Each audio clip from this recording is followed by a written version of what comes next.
It's late August. We're creeping up on harvest, and for us, we're really creeping up on cover crop seeding season. These Valmar cover crop seeders are extremely popular, and they're an awesome and accurate way to get your cover crop seeded. You've seen us put several of these on tillage tools, from the Krause machines to the Salfords, the Great Plains, and many more. But we just finished up this 25-foot Krause 8010 is the new model number of these, because it's the newer style. But I wanted to walk through this thing and kind of show you how they mount, where we put the deflectors, and how these things work.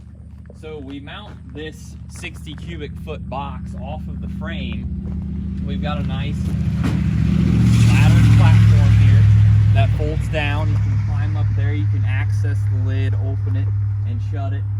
It's really handy to have right there. Of course, it's got a hydraulic fan like we've talked, and it works extremely well.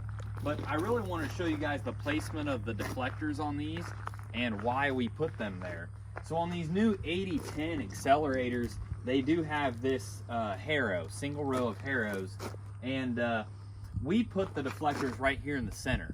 With these gang tools that you can adjust the angle of the gang, I feel that, and customers have told me, that in front of the tool can be too aggressive. It can bury that seed too deep, and it sacrifices germination.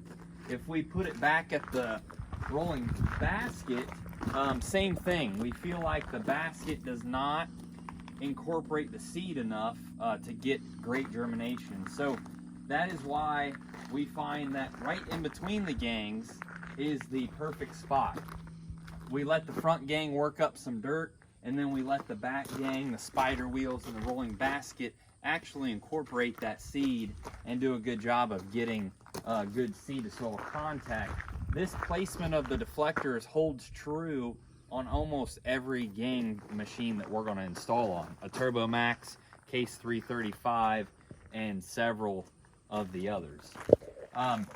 As we come up here, you can see there's great vision of the meters from the cab. You can see this roller actually spinning from the cab. You would drop this stainless steel piece down to get your calibration trays up in there, but it's nice and open and clean. This one is an ISO seeder, so this is going to plug into the ISO port and show up on your 2630 or whatever display that you've got in your cab to accept that. So yeah, real slick unit. This is the 6056. It holds roughly 3,000 pounds or 60 cubic feet. So that's an install on a 25-foot Krause 8010.